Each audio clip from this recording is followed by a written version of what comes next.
দেশ বিদেশের ব্যবসা বাণিজ্য আর অর্থনীতির সব খবর নিয়ে আমন্ত্রণ জানাচ্ছি ই-ভ্যালি বিজনেস রিপোর্টে। আসছে অর্থ বছরেও বিনা প্রশ্নে কালো টাকা সাদা করার সুযোগ থাকছে। অর্থ বিল 2021-22 পাস। করোনায় দেশের অর্থনীতিতে ক্ষতির পরিমাণ $17 বিলিয়ন ছাড়িয়েছে। প্রণোদনা প্যাকেজের বাস্তবায়ন 71%। $46 বিলিয়ন পৌঁছালো বৈদেশিক মুদ্রার রিজার্ভ। বড় অবদান প্রবাসী আয়ের। এমন সব খবর নিয়েই আমাদের আজকের আয়োজন। আসছে অর্থ বছরেও বিনা প্রশ্নে কালো টাকা সাদা করার সুযোগ থাকছে। পুঁজিবাজার, ফ্ল্যাট, জমি, ব্যাংক ডিপোজিট সহ বেশ কয়েকটি খাতে 25% কর পরিশোধ এবং এর সাথে 5% জরিমানার শর্তে এই বিশেষ সুযোগ দেওয়া হয়েছে। প্রস্তাবিত বাজেটে না থাকলেও অর্থ বিলে এমন সংশোধনী আনা হয়েছে। এর বাইরে মোবাইল ফাইন্যান্সিয়াল সার্ভিসগুলোর কর্পোরেট কর হারও কমানো হয়েছে অর্থ বিল 2021-এ। সোমবার জাতীয় সংসদে বিলটি পাশ হয়। অপদর্শিত অর্থের মোড়কে চলতি বছর কালো টাকা সাদা করার সুযোগ ছিল মাত্র 10% কর দিয়ে প্রস্তাবিত বাজেটে, যেটি তুলে নেওয়া হয়েছিল। অর্থমন্ত্রী জানিয়েছিলেন, ন্যায় বিচার নিশ্চিত করা আর সমালোচনা ঠেকাতে এই নীতি থেকে সরে এসেছিলেন তিনি। তবে চূড়ান্ত সিদ্ধান্তে অর্থাৎ অর্থ বিলে সেই সুযোগ ফিরিয়ে আনা হয়েছে আরও 1 বছরের জন্য। নতুন নীতি অনুযায়ী পুঁজিবাজার, ব্যাংক, সঞ্চয়পত্র এবং নগদ টাকা সাদা করতে 25% কর দিতে হবে। এর সঙ্গে 5% জরিমানা গুনতে হবে মোট করের উপর। একই হারে জরিমানা গুনতে হবে নির্ধারিত কর হারের উপরে আবাসন আর জমিতে বিনিয়োগে। তবে শিল্পে বিনিয়োগের ক্ষেত্রে শুধু 10% কর দিলেই হবে। এমনকি সরকারি কোনো সংস্থা এই কালো টাকা আয়ের উৎস সম্পর্কে প্রশ্ন তুলতে পারবে না বলেও পাস হওয়া অর্থ বিলে উল্লেখ করা হয়েছে। জানিয়ে সংসদে আপত্তি তুলেছিলেন বিরোধী দলের উপনেতা। কালো টাকা সাজা করার যে সুযোগ রাখা হয়েছে সেটা দুর্নীতি বৈধতা দেওয়ার সামিল। এটা সুশাসনের পরিপন্থী। এই বিষয়টি নিশ্চিতভাবে দুর্নীতিকে উৎসাহিত করবে। যে কারণে এই সুযোগ রাখা হয়েছে বলা হয় সেটা হলো দেশের টাকা বিদেশে পাচার হবে না এবং দেশে বিনিয়োগ বৃদ্ধি হবে। বেশ কিছুদিন ধরে আমরা এই সুযোগটি দিয়ে আসছি। আমার হিসাব মতে ফলাফল শূন্য। করোনার মাঝে এই বাজেটে কর কাঠামোর বেশ কিছু পরিবর্তন নিয়ে অস্বস্তি ছিল সংসদের ভেতরে ও বাইরে। দাবি ছিল মোবাইল ব্যাংকিং সেবাদানকারী প্রতিষ্ঠানগুলোর কর্পোরেট কর হার প্রস্তাবিত 40%-এর বদলে আগের মতো 32.5% করা। অর্থমন্ত্রী মেনে নিয়েছেন বিরোধী পক্ষের সেই দাবি। মোবাইল ফাইন্যান্সিয়াল সার্ভিস বা এমএফএস বর্তমানে আর্থিক লেনদেন অত্যন্ত জনপ্রিয় ও সরকারি এবং বেসরকারি খাতে গুরুত্বপূর্ণ ভূমিকা পালন করে আসছে। এই খাতে গ্রাহক সংখ্যা বৃদ্ধির পাশাপাশি সেবার পরিধিও বাড়ছে প্রতিনিয়ত। উদীয়মান এই এমএফএস বিদেশি প্রতিষ্ঠান বলে ব্যবসার সাথে জড়িত কর্ণধারগণ আমাকে জানিয়েছেন। সংশোধিত অর্থ বিলে শীতাতপ নিয়ন্ত্রিত রেস্তোরাঁর মূসক হার 10% করা হয়েছে। আর এর অর্ধেক হারে মূসক দিতে হবে শীতাতপ নিয়ন্ত্রিত নয় এমন রেস্তোরাঁর। সব মিলে অর্থ বিল 2021-এর 14টি ধারায় সংশোধন আনা হয়েছে। সরকারের আর্থিক প্রস্তাবাবলী কার্যকরকরণ এবং কতিপয় আইন সংশোধনকল্পে আনিত বিলটি অর্থ বিল 2021 সংসদে স্থগিত আকারে এই মহান সংসদে পাশ করা হোক। পরে সংসদ সদস্যরা কণ্ঠভোটে অর্থ বিল 2021 পাশ করেন। এর মধ্য দিয়ে শেষ হলো করোনার মাঝে আরেকটি বাজেট পাশের আনুষ্ঠানিকতা। বুধবার বাজেটের চূড়ান্ত অনুমোদন দেবে সংসদ। সৌরভ রহমান, বিজনেস রিপোর্ট, মাছরাঙা টেলিভিশন। গেল বছরের মার্চে দেশে করোনা সংক্রমণ শুরুর পর থেকে অর্থনীতিতে ক্ষতির পরিমাণ দাঁড়িয়েছে $17 বিলিয়ন। যদিও করোনার নেতিবাচক প্রভাব কাটিয়ে দেশের অর্থনীতি পুনরুদ্ধারের পথে রয়েছে বলে জানিয়েছেন প্রধানমন্ত্রী। বলেছেন, এই পুনরুদ্ধারকে আরও গতিশীল করতে স্বাস্থ্য খাত আর দারিদ্র্য বিমোচনকে অগ্রাধিকার দিয়ে অর্থ বছরের বাজেট প্রণয়ন করা হয়েছে। জীবন জীবিকাকে প্রাধান্য দিয়ে 6,03,000 কোটি টাকার যে বাজেট সংসদে পেশ করা হয়েছে, সেখানে দরিদ্র মানুষের জন্য কতটা বরাদ্দ আছে তা নিয়ে প্রশ্ন ছিল প্রথম থেকেই। বাজেটে সাধারণ আলোচনার শেষ বক্তা হিসেবে অংশ নিয়ে সংসদ নেতা প্রধানমন্ত্রী শেখ হাসিনা বাজেট বরাদ্দের সেই হিসেব তুলে ধরেন অধিবেশনে। জানান, প্রস্তাবিত বাজেটের 56.5% অর্থই দারিদ্র্য বিমোচনে থাকবে, 32% অর্থ যাবে সরাসরি নারী উন্নয়নে। এই বাজেটে গরিবের জন্য কোনো বরাদ্দ রাখা হয়নি কেউ কেউ বলে থাকে বা কম দেওয়া হয়েছে, কথাটা কিন্তু ঠিক না। আমি এই মহান সংসদের মাধ্যমে দেশবাসীকে জানাতে চাই, দরিদ্র জনগণের আর্থ সামাজিক অবস্থা উন্নয়নে আওয়ামী লীগ সরকার সামাজিক নিরাপত্তা খাতে প্রতি বছর বরাদ্দ বৃদ্ধি করে চলেছে। করোনা ভাইরাসের কারণে বিগত অর্থ বছরতে আমরা এই খাতে বরাদ্দ আরও বাড়িয়েছি। করোনার প্রভাবে দেশের অর্থনৈতিক ক্ষতির পরিমাণ দাঁড়িয়েছে $1,700 কোটি। প্রধানমন্ত্রী জানান, অর্থনীতির এ ক্ষতি মোকাবেলায় এখন পর্যন্ত 23টি প্রণোদনা প্যাকেজ ঘোষণা করা হয়েছে, যার আওতায় এ পর্যন্ত সরাসরি সুবিধা পেয়েছে 6 কোটিরও বেশি মানুষ এবং 1 কোটিরও বেশি প্রতিষ্ঠান। মহামারীর নেতিবাচক প্রভাব আমাদের অর্থনীতির উপরও এসে পড়েছে। আমরা এই পরিস্থিতিতে আমাদের দেশের মানুষের স্বাস্থ্য সুরক্ষা এবং জীবিকার সুযোগ যাতে অব্যাহত থাকে তার জন্য যথাযথ পদক্ষেপ আমরা হাতে নিয়েছি এবং আমাদের অর্থনীতি পুনরুদ্ধারের জন্য সময়োপযোগী নানাবিধ ব্যবস্থা আমরা গ্রহণ করেছি। 23টি প্যাকেজের জন্য ঘোষিত 1,28,441 কোটি টাকার বিপরীতে মে 2021 পর্যন্ত বাস্তবায়ন অগ্রগতির হার 71.5%। আমাদের এসব সময়োচিত সাহসী পদক্ষেপের ফলে এই দুর্যোগের মধ্যেও মানুষের জীবন ও জীবিকা যেমন রক্ষা করা গেছে, তেমনি দেশের অর্থনৈতিক কর্মকাণ্ড সচল রাখা সম্ভব হয়েছে। করোনা ভাইরাস থেকে সুরক্ষায় জুলাই থেকে গণটিকা কার্যক্রম আবারও চালু করার ঘোষণাও দেন প্রধানমন্ত্রী। জানান, টিকা কিনতে বাজেটে বরাদ্দ রাখা হয়েছে 14,000 কোটি টাকা। তবে দেশের সব মানুষকে বিনামূল্যে টিকা দিতে যত অর্থই লাগুক তা ব্যয় করা হবে বলেও আশ্বাস দেন প্রধানমন্ত্রী। চীন, রাশিয়া, যুক্তরাষ্ট্র সহ যেখান থেকে সব ভ্যাকসিন উৎপাদনকারী দেশ সকলের সাথে এবং কোম্পানির সাথে আমাদের যোগাযোগ অব্যাহত আছে এবং আমরা আশা করি এই জুলাই মাস থেকেই আরও ভ্যাকসিন আসবে এবং ব্যাপকভাবে আমরা ভ্যাকসিন প্রদান শুরু করব।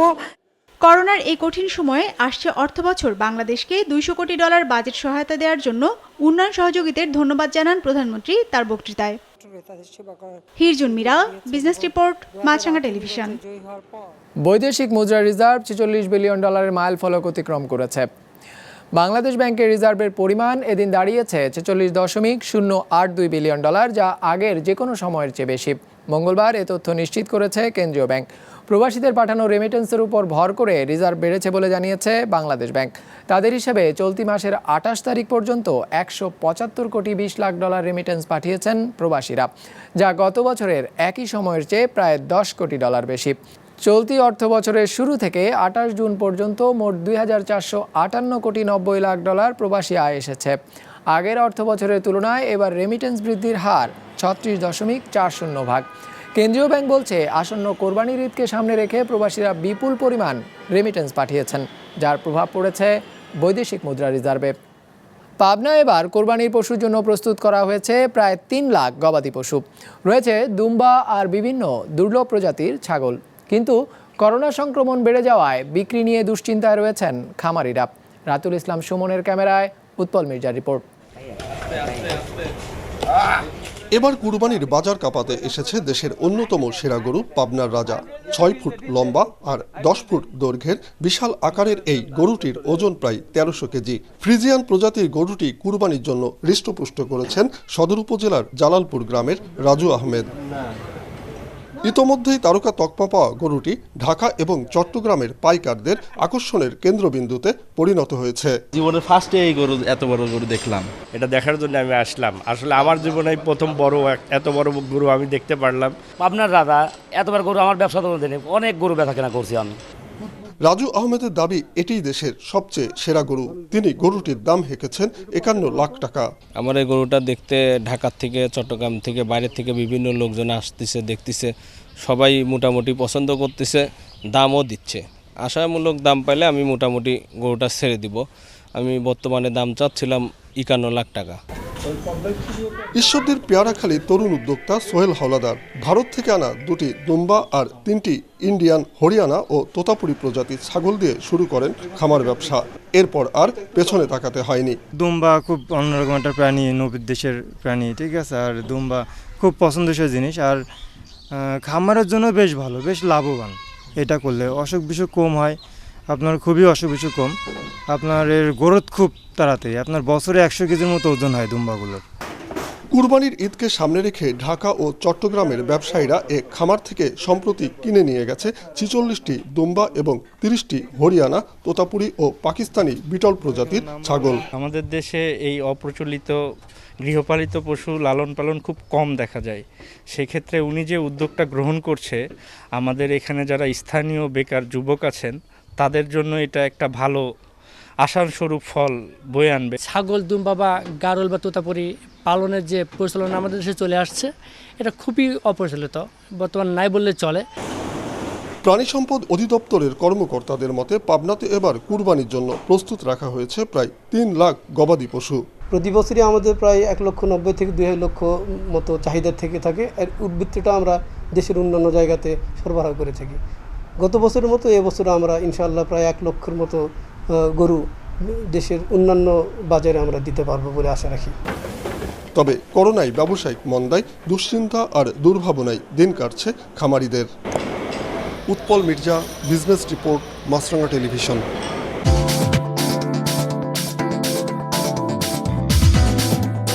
ইতিবাচক ধারা লেনদেন শেষ হয়েছে ঢাকার শেয়ার বাজারে। সার্বিক সূচক ডিএসইএক্স 15 পয়েন্ট বেড়ে দাঁড়িয়েছে 6042-এ। মোট লেনদেন হয়েছে 1148 কোটি টাকার। লেনদেন হওয়া শেয়ার ও মিউচুয়াল ফান্ডের মধ্যে দর বেড়েছে 175টির, কমেছে 166টির দর, আর অপরিবর্তিত রয়েছে 32টির দর। এবার বাজার নিয়ে বিশ্লেষণ শুনবো সিটি ব্যাংক ক্যাপিটালের। দিনের প্রথম ভাগে যেটা ঊর্ধ্বগতি দেখা দিল, তাদের এর মধ্যভাগে এসে একটা প্রফিট টেকিং এর প্রবণতায় রূপান্তরিত হয়েছে এবং দিনের শেষের দিকে তা এরকম উত্থান পতনের মধ্যে দিয়ে 15 পয়েন্ট পজিটিভ রেখে মার্কেট ক্লোজ হয়েছে। এবং আজ মার্কেটে লেনদেন হওয়া কোম্পানিগুলোর শেয়ারের মধ্যে 176টি কোম্পানির শেয়ার দর বেড়েছে, 166টি কোম্পানির শেয়ার দর কমেছে এবং 32টি কোম্পানির শেয়ার দরের কোনো পরিবর্তন হয়। এবং আজ মার্কেটের সর্বমোট টার্নওভার ছিল 1124 কোটি টাকার মতো, যা গত দিনের তুলনায় কিছুটা কম। গত সপ্তাহে মার্কেটের এভারেজ টার্নওভার ছিল 1904 কোটি টাকার মতো, যেখানে চলতি সপ্তাহের 3 দিনের এভারেজ টার্নওভার কমে 1405 কোটি টাকার মতো হচ্ছে।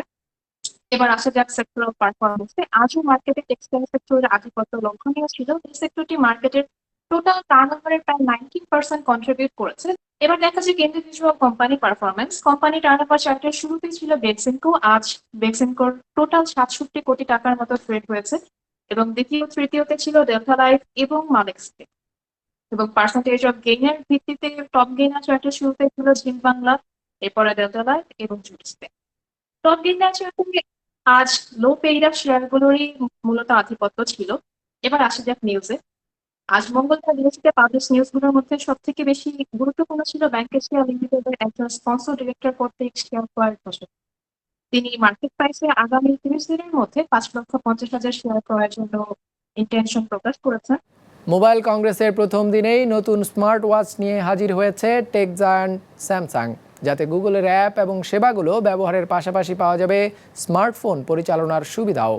এছাড়া 5G হলোগ্রাম আর টি শার্ট আলোড়ন তুলেছে শুরুতেই। বিস্তারিত ডেস্ক রিপোর্টে। মোবাইল ওয়ার্ল্ড কংগ্রেসের প্রথম দিনই জমজমাট ছিল দর্শনার্থীদের ভিড়ে। করোনায় গেল বছর আয়োজন বাতিল হওয়ায় এবারের আয়োজনে অংশ নিতে মুখিয়েছিলেন প্রযুক্তিপ্রেমীরা। Actual business, it's not only talk, it's also business matter. You try to secure contract, you try to secure project within the show today. প্রযুক্তি জায়ান্ট স্যামসাং নতুন এক স্মার্ট ওয়াচ আনার ঘোষণা দিয়েছে। এতে বড় পরিবর্তন আনা হয়েছে এর অপারেটিং সিস্টেমে, যাতে গুগলের স্মার্ট ওয়াচ ওয়ার ওএস এর সাথে নিজেদের টাইজেন অপারেটিং সিস্টেমের সমন্বয় ঘটিয়ে নতুন শক্তিশালী একটি ঘড়ির অভিজ্ঞতা দেওয়ার চেষ্টা করা হয়েছে, যাতে গুগল ম্যাপ সহ অ্যান্ড্রয়েডের প্রয়োজনীয় অ্যাপ এবং সেবা ব্যবহার করা যাবে। We are bringing the best of our two wearable platforms, Tizen and Wear OS, on one unified platform. Together, Samsung and Google have collaborated to optimize performance, meaning better responsiveness and longer battery life, a more consistent and accurate health sensor technology, and seamless access to favorite Google apps and services, like Google Maps. And if you are a music fan, you'll love its seamless continuity with the Spotify app too. Together, along with all the developers in this open ecosystem, we are changing the smartwatch game. শুধু তাই নয়, স্যামসাংয়ের স্মার্টফোনের সাথে আরও ভালোভাবে যুক্ত হতে পারবে ঘড়িটি। নতুন কোনো অ্যাপ ফোনে নামালেই তা স্বয়ংক্রিয়ভাবে ওয়াচে ব্যবহার করা যাবে। That future begins this summer at Unpacked.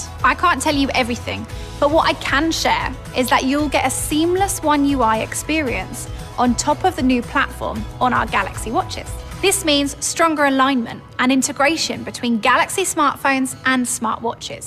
Samsung ছাড়াও মোবাইল ওয়ার্ল্ড কংগ্রেসে নিত্য নতুন প্রযুক্তি নিয়ে হাজির হয়েছে ছোট বড় অনেক প্রতিষ্ঠান, যার মধ্যে আলোচিত হচ্ছে জেডটির তৈরি 5G টি-শার্ট, যেটি শরীরের তাপমাত্রা থেকে শুরু করে অ্যাথলেট এবং বয়স্কদের করোনা শনাক্তেও সক্ষম বলে দাবি প্রতিষ্ঠানটির। The usage of the T-shirt on COVID patient is very important because he tells the people to have a constant monitoring of their state of health and to call the doctor. এবারের mobile Congress মাতিয়ে রাখতে এসেছে 5G hologram এবং বাসায় সবজি উৎপাদনে green শেল্টারের মতো নতুন প্রযুক্তিগুলো। মুস্তফা তাহান, বিজনেস রিপোর্ট, মাছরাঙ্গা টেলিভিশন। দর্শক, আমাদের যে কোনো পর্ব নিজেদের সুবিধাজনক সময়ে দেখতে সাবস্ক্রাইব করুন বিজনেস রিপোর্টের অফিসিয়াল ইউটিউব চ্যানেল। ফেসবুক পেজে লাইক দিয়ে আপডেট থাকুন ব্যবসা বাণিজ্যের আলোচিত সব ঘটনা সম্পর্কে। আর আপনাদের মতামত জানান ইনবক্সে। আজ এটুকুই, বিদায় নিচ্ছি, ভালো থাকবেন।